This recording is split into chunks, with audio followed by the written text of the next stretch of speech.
Hey, welcome everybody to How to Be a Texan.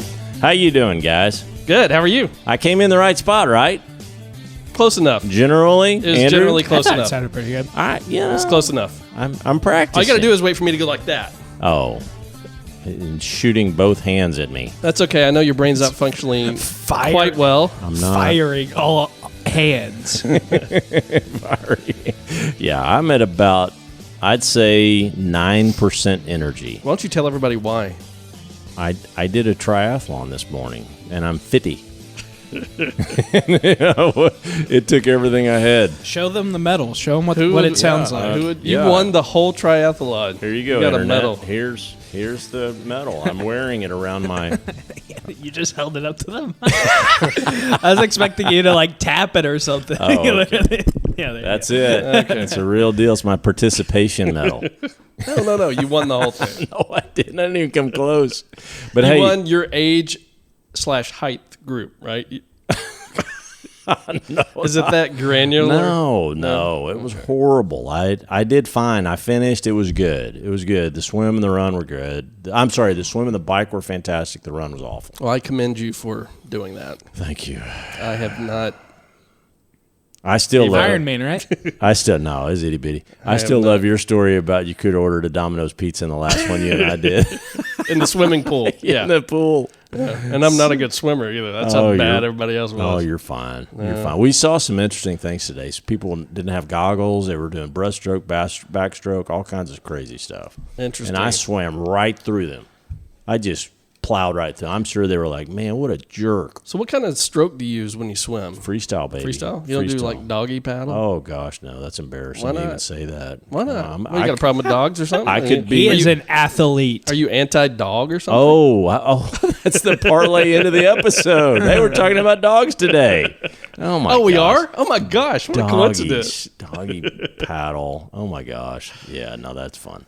Hey, today I thought we would talk about dogs in Texas. You okay with that? That sounds amazing. Amazing. And we're the only state that has dogs, I think. No. Right? No. Oh, no? No, there's Oh, wait. Dogs were invented here, right? Yeah, No. dogs are No? invented. No? No, so you're going to pull the prank on me that how does this relate to how to be a Texan? Not a prank. It's a prank. It's a ploy to pull me over offsides. All right. Okay, so how to be a Texan means that generally most of us love dogs. So if you move here, you're required to have a dog. 44% law. of you have to have a dog. 44%. 44 out of 100 have to have a dog. Can you lease a dog for like 44% of the time? Like just have it during the fun times and That'd be then pretty cool. Return it? You know, That would is that be possible? nice. So we've got that puppy Boo, and I'd kind of like to rent her for 44% of the time and take her back the 66% of the time she's peeing in our house. This might be a business opportunity. Yeah? You know? In fact, that reminds me, there's this Sebastian Maniscalco, What? the comedian. Sebastian Maniscalco, he's a comedian. He does this bit about Uber Pet. Oh. And he talks about, apparently in some states now, Uber, you can have them bring a cat to you. Okay. And you can, kind of hang out with a cat for about an hour, then send it back. Let me ask you something, and this is not in the notes, so this is a real challenge to you. What are two of the most stress-relieving activities you could do? Just in general? Yeah. Or with a But dog? I've got two in particular. No, not with a dog. Oh. What if you were to do? Well, number one, deep breathing. Oh, okay. That reduces stress. That's actually quite good. Right? Yeah. Yeah. Exercise reduces stress. Okay. Drinking heavily for some people. That's sad, but okay. But sometimes that reduces stress. Oh, you said two. I gave you three. Okay. Well, what I was thinking has nothing to do with those three reasons. Oh, okay. But number one is, do you know how every doctor's office, for the most part, has a giant fish tank in there? Yeah.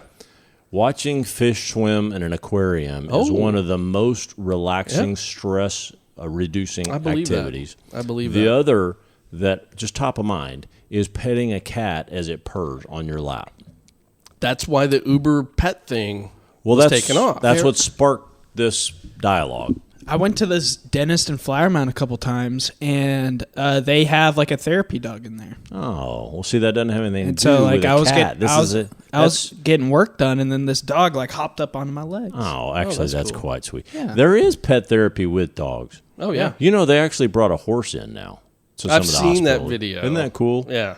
Some children's hospital, they brought a big horse This horse in. just walks around. I've seen the videos. It's actually kind of cool. It's very Horses cool. walking through the hallways of a Yeah, he hospital. walks around, and It's like taking massive dumps. that's could. what I don't know. They got a scooper behind him, don't yeah. know about that. But it had to be like Elvis or somebody. You know, just somebody that's just so chill. The horse had to be so chill. Yeah. But the video makes it out like it's some kind of mystical horse, and he walks, on his own, goes through the hospital. Oh. I don't believe it, but this is what the video says. On his own, he goes through the hospital, and they won't guide him, and he'll like decide to go into a certain room. Huh. And then it just happens to be that person needs the horse. Well, you the know most what? I just had this that conversation with Amy. So like he has some kind of special. So 2 nights ago, I planted 20 trees. A little quick mini ranch update. I planted 20 trees from Oklahoma. I went up to Oklahoma and I dug up 20 trees over 2 trips, and I transplanted them to our place here in Argyle. And so the other night, I was out there just working and sweating until after dark, and I'm doing the deep watering after I got them all on the ground, and I hear out on the road, probably 200 yards away, I hear this clip clop, and there was 2 Hispanic fellas, and they were listening to this Latino music on his iPhone. I mean, it was pitch black, and you couldn't see anything other than this guy's iPhone, and his music was playing. And so I was talking to Amy about that, and I'm like, you know what? Cowboys back in the day, they didn't have iPhones or flashlights or battery-powered whatever, but they trusted the horse because the horse has a better sense of being able to feel the path in front of them. And so I don't know how this plays back to the children's hospital, but I think it does. Well, I think they have better night vision too. Horses. I do. think so. Yeah. And so the cowboy basically you let the reins go and you let the horse pick the path because they see and feel the path far better than you ever could because we can't see squat at dark. Well, anyway, these guys were doing the same thing. They were taking these long walks in the pitch black. Isn't that crazy? That's crazy. Did you see that big horse at the state fair? No. The cop that was on a horse? No. Oh, man. Was it a big one? Oh, it was huge. This thing was huge. Oh, wow. Yeah. It was cool. Okay. And he was happy as could be. He was riding through the crowd, and everybody was like, Oh. saying hi to the horse and everything. It was really cool. Now that would be nice. Yeah. Okay, so hey, tonight I thought we'd talk about dogs in Texas. And so when you think of dogs in Texas, and I'm talking about the early days of Texas, what do you think why were they here? What did they do? Were they even around? Dogs. Oh, yeah. Absolutely. You think so? I mean, dogs are used for herding. I mean, they were bred for herding, millennia ago. Right. Herding sheep, herding cattle, whatever. Yeah. But they weren't. So I would imagine on those cattle trails, don't you think they had dogs out there too with them on those cattle Right. drives that we talked I about? would think so, but they probably didn't have, the Cowboys probably didn't have like Chihuahuas and Shih Tzus and Oh, no. sweaters, Watch your on language. their saddle with Watch them. your language. Don't be cussing on the air. Well, Shih Tzu is a Stop, name of stop cussing, man. Easy. is a name of a breed. Crap zoo. It's a name of a breed, and it's one The of the correct term is shit show, not shit zoo. I don't know what a shit zoo is. No, that's a Chinese name for the origin of this highly Yeah, I popular know. dog in Texas. Oh, is it popular here in Texas? Oh, very much so. No, I don't think Cowboys had shit zoos out there. In sweaters? Yeah, I don't think so. You don't think so? I don't think they were putting them in, dressing them up and paying, buying them a health insurance policy. I don't think that was happening. Oh, and like having an ACL repair for $6,000? I don't think so. You don't think so? No, if they broke an ACL, they just put a bullet in the head. Oh, gosh, that is so cold. Yeah, I mean, you watched Old Yeller, right? How dare you, They sir? had to put him down at the end. Shoot a dog in the head? Are you Old kidding Yeller. me? That's what they did. Oh, my gosh, that's so wrong. You never saw the movie? Of course I saw the movie. Oh, And of spoiler course- alert for anybody that hasn't seen Old Yeller. Again, just I haven't like seen it. just like the John Wayne movie that was made 100 years ago. I'm not gonna. It's not spoiler. It's okay. So yes, back in the day, it was a little rougher, and somehow dog ownership has evolved. I will say, my grandfather was probably the toughest guy I ever met. He was this rancher up in South Central Oklahoma, and he had 2 dogs, Joe and Rusty, and they were. Joe was this kind of big, kind of wolfish looking black dog, and then Rusty was this like mixed terrier. But both of them went everywhere he went, and he was always messing with cows and the bulls and all this and that. And they would always kind of just make sure everything was good around him, no matter what. Or if there was something bad happening, like they would smell out coyotes or snakes or whatever, varmints, and they would just go handle it. Rusty and Joe were always just out there handling it. Mm-hmm. Somehow I think it's changed a little bit since that day. Did you have dogs growing up? Oh, yeah. Yeah? Oh, yeah. My first dog was Bingo. Bingo? It was a mutt. Bingo was his name. He was a great. Did you name him after the game? No, I was too little. My mother named him. It was a farmer had a dog. Bingo was his name. He was a good dog. B-I-N-G-O. He was just a little bitty mutt, but he was so sweet. And I remember crying. Oh, my God. I've never cried so hard in my life. And my mom told me we had to put him down because he had a big cancer in his belly. He was 8 or 9. That's terrible. Oh, it was so sad. But yeah, what about you? Did you have dogs? I know you had dogs because you'd whack them with a wrench and stick screwdrivers up their nose. I wouldn't whack them, but yeah, that was Judy. I had a dog named Judy. Yeah, you stick a screwdriver up her nose. Yeah, because I would see my dad out working on the car, and he would have the hood open, and and there were tools. And so I don't know. I mean, I don't remember this, but this is what my parents say. Apparently, I would take a screwdriver and work on Judy as if it was a car, stick it in her nostril and stuff. And I'm sure it helped. she was just a calm old dog, and then Judy ran away. I say that in quotes because I don't think that's really what happened. That's better than me telling Luke that I drowned his hamster. Oh yeah, you should have told him that he ran away. Yeah, I should have said that. That Poncho ran away. Somehow he got out of his 3 feet tall glass whatever. He couldn't have done that. Daddy, where's my hamster? I drowned it.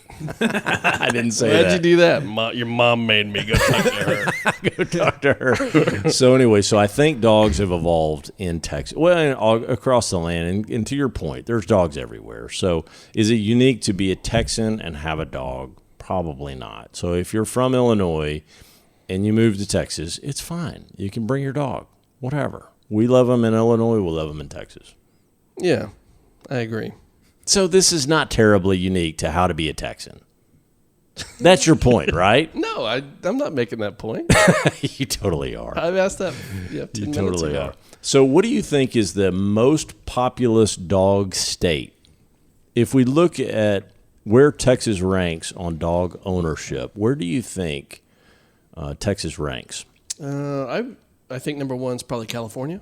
No. No? No. You're never going to guess it. It's Vermont. Vermont, 70.8% of all households own a dog. Oh, so this is just percentage of population, Yeah, not total number of dogs. And I think there's 100 people and 70.8. So there's 70 dogs there, and they win. There's 70 dogs in Vermont. So they get a participation medal. Man, I just got reminded of this. So I went to Vancouver, Canada, a couple times on a couple mission trips. And they push their dogs around in strollers up there. Oh, That's weird. Yeah. It is weird.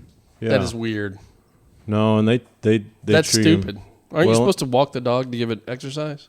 And I've heard, In Canada. yeah. Did you ever see that series Portlandia? Oh, yeah. There's an episode there over tying your dog up outside of a coffee shop. Oh, I've seen that one. Yeah, And then I've seen it. and then they come out and they've got their baby tied up to the post instead. Oh gosh, and they were complaining about them that they were tying up their dog. So it's just, oh my gosh, that was so funny. That is funny. So then you go to I'll just quickly run through this. Okay, so wait a second. So history of dogs. So dogs have evolved. Andrew, you said that they were the first domesticated animal? Mm-hmm. Now, see, I don't know squat about that. I mean, you can Google it. Well, they were back like when we were making the pyramids. There were dogs around. You remember those big Doberman-like dogs that are all in the pyramids? They are? Well, yeah, Pharaoh, and then there's always the head of a Doberman around somewhere. That's right. That's true. So dogs have been around forever. Never mind. Never mind. I was wrong. Google doesn't have dog evolution. Goats were probably the first animals to be domesticated. Goats? Followed closely by sheep. Oh, yeah. That makes Chickens were also domesticated about 10,000 years ago. Later, people began domesticating larger animals such as oxen or horses for plowing and transportation. Eventually, you get to dogs. Eventually, let me see. After there were wolves and then coyotes and then somehow a Chihuahua popped out. Yeah, that's exactly what happened. And then it became a Shih Tzu after that. Don't say that. Don't say that. You said it. What? So anyway, the point is that Texas is 9th across all states for dog ownership. So you said it's 44% here? 44%. Yeah, 44%. And so Vermont 1, we're all the way down to 9. So now, which state on average has the most number of dogs per person? I don't know. It's got to be California or Texas. That's got to be in here somewhere. No, that's a redneck thing, I would think. Redneck. Somebody has 5, 6 dogs. Texans are red. Well, we've got a lot. Yeah. There's a lot of dogs in the South. There's a lot of dogs. There's a lot of dogs in my house. I've told you how many dogs I've got at one time. Yeah. Guys, I have conflicting information. There's another article here that says that it was the dog. That was the first one. I think they really don't know. Probably not. It says okay, Wikipedia says dogs and sheep were among the first. Mm-hmm. So somebody's got to know. You know what? This is going to be so sad for that listener who commented on what great information we had and how utterly disappointed they're going to be in this episode alone. So I'm so sorry for our... I'll just remind them of the opening episode where you made it clear that this podcast is not educational. It's entertainmental. Mental. It's mental. Yeah, it's mental, that's for sure. So, yeah, okay, so history of dogs. Mental. Originally, we had dogs here for herding purposes, and then, like Joe and Rusty, for my grandfather, they were there to protect, to work on cows together, et cetera. And then they just became kind of man's best friend. And that's really where they are now. And I believe that they've evolved even further than that, where like you're talking about up in Vancouver, Victoria, Portland, whatever, where they're just over the top. People think of dogs before themselves, which is a little crazy. And I think we're going to get into some of that in just a bit. So when you think of what are the reasons of why you would have a dog, what does a dog ownership do for you psychologically?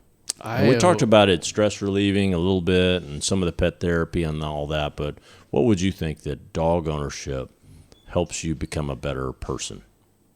Well, I mean, I think if you don't have kids, I think owning a dog is a good thing to help you kind of learn how to be responsible. That's true. Young. Right. For us, we just love dogs. We just love dogs. We do too.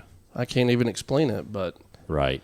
They're just fun. They are fun. Well, I've got 2 articles here that are kind of more psychological plays on why they are. And let me just fly through that real quick. Number 1, and this is the Business Insider. Number 1, dogs make us laugh. And there's a picture of a little bulldog, and he's very funny with a Santa cap on. Number 2, dogs are loyal. They are amazingly loyal. Number 3, we're more social with a dog, and it's got pictures of people walking dogs through parks and chit-chatting with each other and all these dog parks. And the rise of the dog parks, that's an amazing phenomenon too, right? Mm-hmm. You ever been to a dog park? No. You should. You should go. Well, I don't ever want to go to a dog park. Yeah, no. No, they're very social. It can be stressful because the dogs, their animal instinct comes out, and they do dog things with each other. And they forget all their human training, and they go into dog mode once they're around other dogs. So Joey's been to for the listeners, Joey is one of our dogs. We have 3 dogs. Yeah, he's the one that looks like a Yeti. You can. They're our laugh track for this episode. They are. They're barking in the background. Yeah. That's not a sound effect. No, it's not. Even though it's a very consistent, Oh, yeah. No. He wants to be here. The Yeti wants to be in. He's been to a dog park. Sarah takes him sometimes. Oh, yeah. Nice. And he does well. Right. Rosie does not do well with other dogs. Oh. She is not nice. Kill or be killed? Mm-hmm. Okay. I know the type. Yep. Yeah. And so she's not been to a dog park. I bet if we had have taken her when she was really young, she'd get used to it. We should have taken her out more. Like Joey, we took out. I don't know if you remember, Joey, we took over to your place. Oh, yeah. He got to know all your dogs when he was really young. Assimilate with all the others. Yeah. We didn't do that with Rosie, and I think that's part of the issue here. Huh. Yeah. And then Belle is an older dog, so she doesn't get out much. Yeah. Yeah. But she's fine. She would bones. She would do good in a dog park, I think. Oh, yeah. Yeah, she's very sweet. I think all mine would do generally. Now, Karis's dog, Zap, that dog wouldn't do good at all. That dog is old and cranky. Yep. Wouldn't do good at all. But all my other dogs would do fine. Sully and Boo, and then I don't know about Caroline's new whatever herding dog. Who knows about that one? Remy. She calls it Remy. And number 4, it says dogs keep us healthy. I don't understand how it could say that dogs keep us healthy, but it does say that if we have a dog in our household, there may be a lower risk of developing asthma and allergies, which I thought that's pretty good. Well, it says it's because of the dust, you know. What, dogs eat dust? No, it says that if you're exposed to dust when you're young, you're going to develop, you know, greater immunity, right? Okay. And then it keeps going. It says we're more active with dogs, with a little flappy ear dog in a picture. That's great. Absolutely. And with the obesity that we have, that with like 5 out of 5 people in America are obese now, I think everybody's obese, right? I'm obese. At least I am. I mean, I feel good about it myself. I'm not going to judge everybody else. I've got a medal to prove that I'm, I'm alive. When I get the plank out of my own eye, I will... Stab me in the eye. I've been wondering about that. You keep hitting me. You've hit me in the head with that plank in your eye my whole life. Just stab me right in the eye with it. Sorry. Okay, and then it says so we're more active with dogs, and I agree with that because the dog needs to be active, so we need to be active with the dog. And then 6, dogs save lives, and that reminds me of that Bugs Bunny episode of that giant. What is that? A Saint Bernard with the. It's got a martini bottle, and it comes up and it saves you, but it makes a martini while it's doing it, and then it drinks it up. And then it runs. I always wanted one of those, a Saint Bernard, just for that reason, to put a big martini bottle mixer around its neck. This one says that this dog saved a cat's life. Did you read that? Well, they gave a blood transfusion to a cat. Yeah. So they took dog blood and put it into a cat. I don't know about all that. Cat's life. Sounds stupid. But it saved the cat's life. But look, dogs, and when there's rubble and giant earthquakes, I mean, who do they send in? They send dogs in. There were a lot of dogs on 9/11. Oh, yeah. Right. So the dogs smell.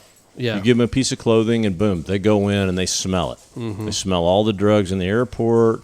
They chase down prisoners and prison escapes. Dogs are amazing. They're probably helping keep the Texas border safe. Yeah, they are.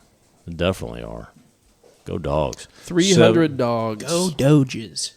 300 dogs worked 9/11. Okay, I didn't know that. That's awesome. And there's a memorial. There's a memorial for them. For the dogs? And they worked tirelessly. Oh, that's so because they would send them into the rubble. They would bark or let you know. And they were finding people. Oh, my how do you find people? In all that rubble. Yeah, and these dogs just went over 24/7. This is my impression of those dogs. Okay, totally inappropriate, but okay. Yeah, we're talking about That's what they were like. A national whatever. Yeah. Okay, and then we're going to dogs give us a sense of purpose. Now, that's kind of sad. If you look to the dog to give you a sense of purpose, that's kind of sad, right? Are you lecturing me right now? I didn't mean that as a connotative sentence. No, it's I agree with you. I agree with you. That is odd. It's you should odd, have your sense of purpose. I believe that. There are people that have poor self-esteem, and they believe the dog gives them a sense of purpose for the day. Like, I'm going to take care of Fifi all day, and that's my job. Yeah. I don't have any really better job than that or sense of purpose in life, and therefore Fifi is it. Well, what this is talking about is actually, and I agree with this, for elderly people. A lot of times, elderly people, they don't have a lot of friends and family around. That's right. So having a dog can be a really, give them a sense of purpose. But I don't know if that gives you a sense of purpose or just true companionship. Yeah. Truly back to the man's best friend. Well, I mean, when you're 99 years old, what else are you going to do? Well, you do intergenerational connectivity. You walk 6 miles a day. You garden. And then you live to 100 because we're Blue Zone people, right, Kevin? That's right. I'm not Blue Zone. I think I'm going to drop dead at 99. Oh, you wouldn't with a dog. I'm going to miss it by 1 month. And with what's-his-face's great-grandkids running around. So, yeah. Okay, and then 8, dogs give us confidence. I don't know about that. 9, dogs genuinely make us happy, sure. And then we go to then here's some more. I got more. You get sick less often. You're more resistant to allergies. You'll have better heart health. I don't know what that's all about. We already talked about exercise. You'll be happier. You have more active social life. I do believe that. You're going to be more social with a dog. Your dog might be a cancer detector. Can you imagine that? There was a, God, what was that movie I just saw? It was a sweet movie. It was the craziest concept ever. But anyway, this dog had been taught to be a cancer detector. And sure enough, I do believe that they have that kind of ability, which is so cool. You'll be less stressed at work. You can find out more about your personality through that of a dog. Your kids will be more empathetic. I don't know about that. You buy that? Your kids will be more empathetic? I think so. If they grew up with animals? Yeah. I think so. Okay. Yeah. I have zero empathy. You do. You got a bit. Yeah, but you have many other issues. Okay. All right. So those are the kind of the psychological reasons why we would own dogs. Have you ever worked in an office that allowed dogs? No. So our office in Palo Alto, our headquarters, allows dogs in there. Really? Yeah. Oh, that is new age. And our VP of HR also volunteers as a VP for the, I don't know, Humane Society or something like that. And so a lot of times I'll go in the office and there'll be like a little, playpen thing like for toddlers, and there'll be little dogs in there. Okay. That I guess they brought from the SPCA or something. Oh, okay. Before they put them down? Well, they're trying not to put them down. Just kidding. Jesus, golly. Just kidding. Yeah, I'm just kidding. Hey, and you have dogs at Hilltop? Our counselor has a therapy dog. Yeah, back to pet therapy. Yeah, so at important. Kendra's elementary school where she works, they have a therapy dog. The counselor there has a therapy dog that can help the kids out. And then I work in hospitals, and we have them consistently throughout the hospital. I see a lot of people, I travel a lot for business. I see a lot of people bringing dogs on flights now. Yeah. They'll bring them in the little doggy box thing. I did research that just a little bit, and it's exponential growth with dogs flying now as companions. And they're, quote, service dogs. So I think that's a pretty loose definition now. Yeah. Yeah. Now, your dog, Sully, he was trained to be a service dog, right? No, but he could have been. I thought he was in the training program. I think he was just abandoned, unfortunately. Oh, he was abandoned? Mm-hmm. Oh, I didn't know that. We were on the list for 5 years with a friend, Stacy, a friend of Amy's, who trains them, and we were on that list maybe almost 10 years, where we were going to put I remember that, yeah, big deposit down and all this for a reject. And so the cool thing is they train these trainers like Stacy and her husband. They'll take in a couple of these dogs, and they'll take them everywhere, and they'll train them for 18 months. And they go through these trials, and if they fail in any one particular trial, then they get rejected, because basically they need to be not perfect, but they need to be consistently at a super high level to be able to take care of whether you're blind or you're paralyzed or whatever, a child with needs. And it's amazing. These service dogs are truly amazing. And all we wanted, Stacy told us to just get on the list to be a recipient of a reject. We got interviewed. We were up for one of these dogs one time. And the reason that she failed out, I think it was a golden retriever, and she failed out because she couldn't hold her bladder for 8 hours. They had to hold her bladder for 8 hours no matter what, and she couldn't. And we got interviewed for that, and at the time our kids were, I don't know, Caroline was 5 and the boys were 3. Yeah. And they said that this dog, it was too much. So between us and about 10 other families, they said that level of activity and energy was too much for this dog. And so they basically gave it to an older couple. Isn't that sad? So then we never got one. Okay, I thought Sully was one of those for some reason. No, but I believe he could easily be one. I guess I don't know why I thought that. He was abandoned, and we got him at 6 months. Yeah. He was one of these golden, whatchamacallits. What's crap? I can't even remember the name of his breed. Pyrenees? Yeah, golden Pyrenees mix. Great Pyrenees. Great Pyrenees golden mix. Oh, he's a mix. He's a mix. Because the golden in him is that companion. The Great Pyrenees is the great protector. And so he by far, he's the best dog Amy and I have ever had, even with that, the Basset that we just had that just died. So now we've got the Bernie Doodle, the Bernese Mountain Dog Poodle mix, and we believe she's going to be fantastic. She's got a lot of really good qualities in her. But Sully's got that kind of protective thing. So when I'm out of town traveling, it gives me great comfort that Sully is there because he is the Great Pyrenees. Him instead of the cows and horses and donkeys being his herd, our family is his herd, which is interesting. And so now he's turned that so that whatever comes to threaten that, he obviously is not on board with. Like he ate the Amazon Prime guy that we believe was probably, a sexual predator or something. So. Oh, really? Yeah, he ate him. How do you know he was a sexual predator? I just think that. Dogs know that kind of stuff. So he ate him. And so the nice thing is that he had to be on 10 or 12-day in-home quarantine. Story. Yeah. It was bad. I just remember driving up, and this old Amazon Prime guy, was in the corner of my yard saying, "Mister, you got to get your dog. Your dog's going to kill me." And I'm like, "Sully's not going to kill you unless you're bad." And so I told Sully to come on. I drive up to the garage. I get Sully, but then somehow that guy was trying to come and drop that package off, so he had to take probably 30 steps to get back to the front door. So he was just going to basically pitch it on the door and then run. Well, anyway, Sully locked back on after I got out of my truck, and that was it. I mean, he clearly thought this guy was a threat to our family, and he ate him.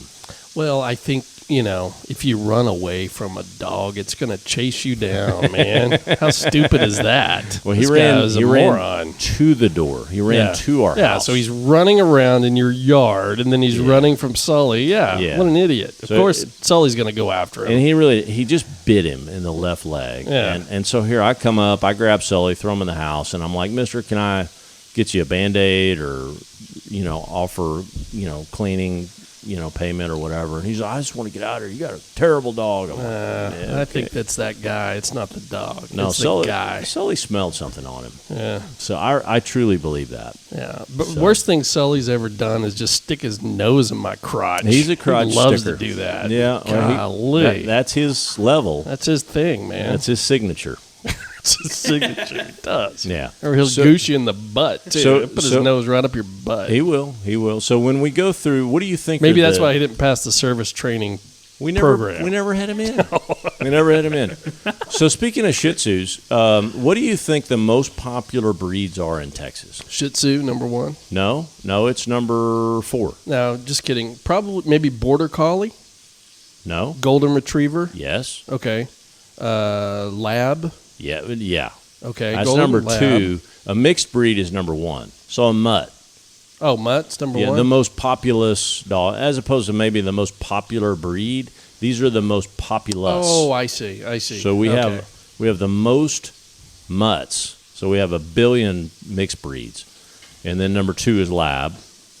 And then beyond that, what do you think else we have? You said Golden Shih Tzu, Retriever. Golden Retrievers. We've got a ton of Yorkshire Terriers. We've also got, they say a lot of these designer hybrids, which is weird. And I think probably Boo is a designer hybrid. She's a Bernie Doodle. So that's a designer kind of hybrid. I would call her a designer hybrid. What's a Bernie? Bernese Mountain Dog. It's one of those great big brown, white, and black. Hi. Got a small favor to ask of you. Bernie. Please add your name to say you support our campaign. Oh, my We gosh. appreciate very much. I can't Maggie believe the you just cow added for being here. Bernie into the podcast again. I don't know. You're talking about Bernie. But He it's shows a up. Bernese Mountain Dog. Bernese Then you Mountain got Dog. Chihuahua, English Bulldogs, and miniature Schnauzers and Boxers. And What about Jack Russell Terriers? No, they're not in the top 10 anyway. I'm sure we've got 1 billion of them here. That's what It's these just- little dogs are. Yeah. Oh, yeah. Say hi. They're so sweet. They are high energy, too. Yeah. So then what I wanted to ask you about is, have you ever thought about going into the dog industry? No. You should. No. Do you realize how much money we spend in Texas on dogs? Yes.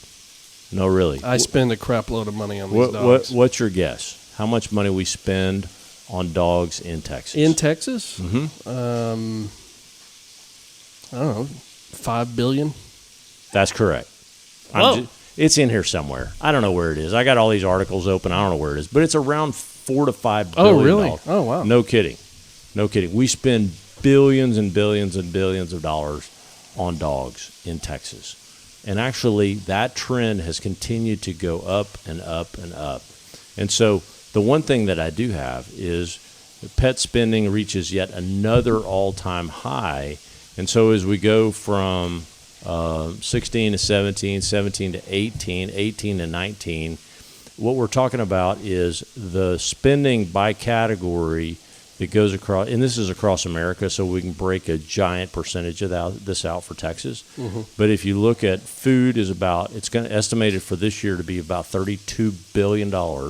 Food, right? Can you believe that? $32 billion for dog food? Well, for pet food.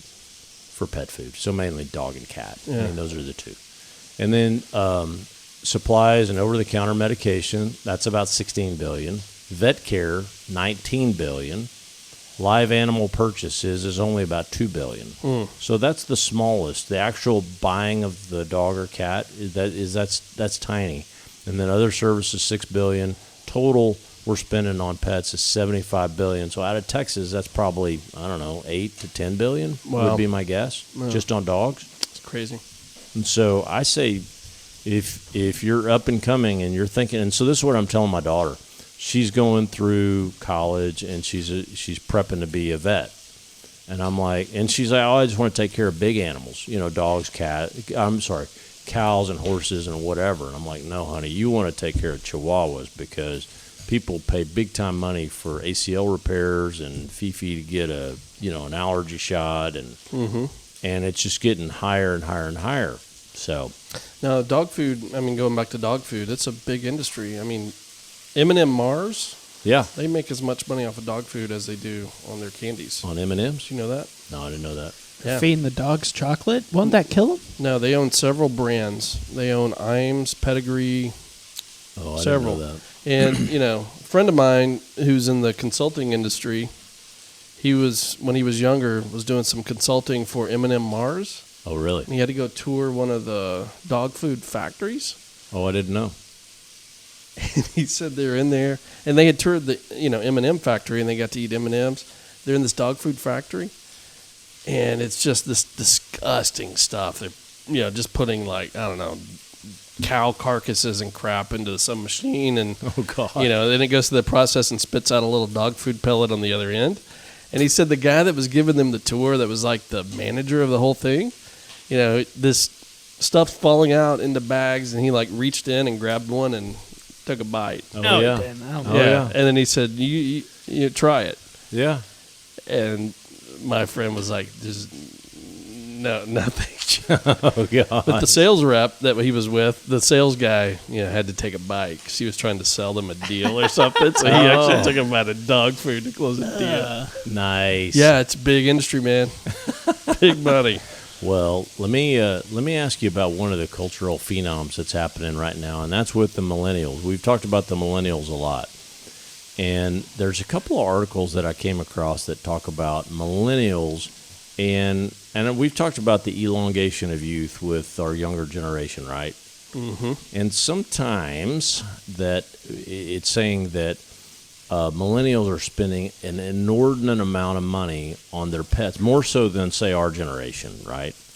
And it's talking about that they're doing that really to put off childbearing or home ownership. Instead, they're investing their excess money on pets and pet care, to the point that when 1,500 millennials were surveyed, it said that they would prefer spending up to, say, $10,000 on a medical emergency for their dog over themselves. And they had no idea how to fund that $10,000. They just knew that they would do that.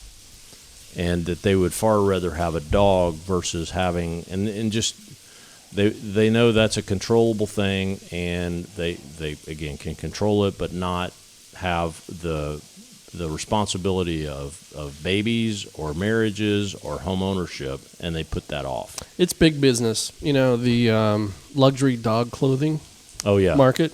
Oh, yeah. Their target is the millennials, and they spend money on it, you know. And this article says that it's not uncommon, for someone in that demographic to spend between $160 or $202. So basically a couple $100 on a new outfit. On an outfit for the dog. Yeah. And that includes a crew neck T-shirt for $48, and a hoodie for $60. Oh yeah. Imagine buying a crew neck T-shirt and a hoodie for your dog. No. And you're spending $100 on it. I'll tell you what. I got invited to a Halloween party that is also a birthday party for my friend's dog. Oh. A birthday party for a dog? Yeah, Well, for okay. the dog. I've never had that. That's really sweet. I've never had that either. And like, you're supposed to dress up as like a dog themed costume. Oh, so it's a completely dog-themed Halloween Yeah, party. Yeah. You could get So like, I've been trying to find costumes, but all it comes up with is like, All these pet expensive pet costumes. Yeah. You're going to have to make your It's own. quite annoying. I'm quite annoyed with this podcast, actually. you could No, just just get kidding. you could just get like a white sheet and make like a Snoopy outfit. Paint some like black ears on. I think I'm just I'm gonna buy like a Snoop Dogg shirt off of Amazon, and I'll just do that. Yeah. Well, I'd just buy a hat that said dog on it. Dog. Wear that. That's what I would do. So late. Well, Hey, when it comes to Halloween, I do as little as possible. I have my afro wig Oh, yeah. that You I have keep that. in the closet. I just throw it on. I thought about dressing up as Dog the Bounty Hunter. Dog the that'd bounty be hunter. good. Yeah, but that'd I didn't be- want to do like a whole mullet wig situation. That was well, gonna be okay. way too much. So there are people out there that actually hate dogs, right? Really? And there are. How? Well, it's mainly a fear.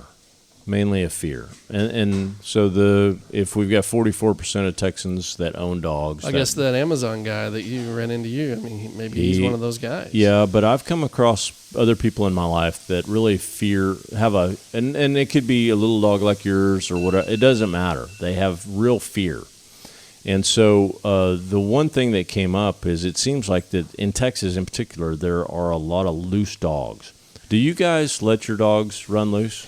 We have a invisible fence around the perimeter of our property. Okay, And so they have know. little collars. Yeah. And so they can run free, which is good for them because they're, Jack Russells and Right. they need a lot of exercise. Right. And so they can get out in the front and cover almost the whole front of the property. Right. And then in the back, they have a perimeter that goes behind the pool area, Oh, yeah. but they can't get out to like the horses and stuff like that. Well, so the answer is no. You don't let your dogs run We wild. don't let them run wild, no, Yeah. but we try to give them as much space to run as possible. And They're about 44% free. Yeah, 44% free. okay. That was our goal. Okay, so okay, it's a great stat. So you and I have been on bike rides where we've had experienced wild dogs, and that is frightening because if you don't know the dog, if they think you're a threat, that's really scary. Mm-hmm. Did I ever tell you about that devil dog that came out of the Mississippi River after me one time? So I was riding on the levees of the Mississippi River when I was running that hospital in Baton Rouge. I'm going to tell you a couple of stories. Okay, It's Trump. only one story. It's only one story. But so I had ridden, I'm telling you, so after work I'd get on the levees. And so they get these gravel paths, and I had this mountain bike. And I rode probably 8-10 miles south on the Mississippi River. It was just beautiful, so you're just riding along, and the levees are up on top of the Mississippi, and it's a gravel path the whole way. And it's beautiful. And so on the way back, it's getting dark. And so I had not seen any dogs come up out of the river, been anywhere close, but I came back, and I'm in the middle of nowhere. There's no humanity anywhere close to me. And I'm telling you, out of the river, it was probably one of these ghost stories, but out of the river comes this red devil dog that looks like a pit bull, and it came up the levee bank after me on my mountain bike. And I almost died. Did he get you? No, he didn't No. get me. I So- sprayed water on him with my water bottle, and then I kicked him in the face. Golly. I did both of the You acts. kicked a dog in the face? I absolutely Shout kicked out to Pete. him. But all the stories as bikers we've always been told is you get your water bottle ready and you squirt them because mad dogs don't like that. Yeah. Right? Yeah. But in South Dallas, Well, I've never had that, but I think Kendra and Amy got chased by a dog on a bike ride one time. and snakes. Yeah, I was with him one time when we had a snake come out, and Brandon actually knocked. on the bike ride, it snake. was Yeah. out on the road. Yeah, and Brandon kind of went up and kind of shooed the snake, and it struck at his wheel. It was a different, I remember that. different story than a dog, but regardless. Yeah. Snakes are dogs of the reptile world. No, they're not. No, snakes and dogs don't have They're any. in fact, the snake is 180-degree opposite of a dog. Right. Yeah. There's nothing to love about them. No. They don't love you. They show no emotion. What's the Texas motto for a snake? Kill you instantly. But don't tread on me. Only good snake's a dead snake. Good snake's No, a dead don't snake. tread on me, right? No, not at all. It's got that. It's a snake on that flag. Good snake's a dead snake. That's pretty much the motto. Now, all the reptilian lovers out there may disagree with that, but I'm not one of those. We could do an episode on reptiles in Texas. Yeah. No. But we do have, I will say that because then I'd have to talk about water We moxskin. used to call it a water moxskin. I'm still trying to figure out what you said there. Moxkin. Oh, it went on. We used to call it a water moxskin. Water moxskin. Moxin. Well, water moccasin. I guess if you're fancy, but where I was from, it was just a water moccasin. So great. Yeah, no, not a water moccasin at all. Oh, gosh. But anyway, we do have loose dogs, and that's a problem. So I'd encourage our listeners out there, get that dog on a leash, put the invisible fence in, whatever. I love the invisible fence. It's fantastic. fantastic. Yeah. It is fantastic. We've got that too. Yeah. Yeah, we've got that too. It's great. Okay, well, hey, I appreciate it. You got any other updates? Mm-mm. Yeah, it's good stuff, right? All of our grass is dying. Yeah, I tried to work on my sprinkler system today, and it's just crapped out, man. Oh. I gotta get a professional out here. Oh, wow. Yeah, it's starting to look like a repo house out here. That's not good. Yeah. No, you gotta get that grass going. We're gonna get some rain tonight and this Oh, week. good. That'll help. Yeah. That'll help. All right. Well, hey, thank y'all for listening. That's my only update. My grass is dead. Grass is dead. All right. Well, thanks for listening to us on our episode on dogs. Adios. Look us up on iTunes, Spreaker, Google Play. Leave a review. Only a good review. I like all reviews. Yeah. Well, all of them have been good so far. Yeah, 5 stars. Yeah, fun. All right. See you later. Adios.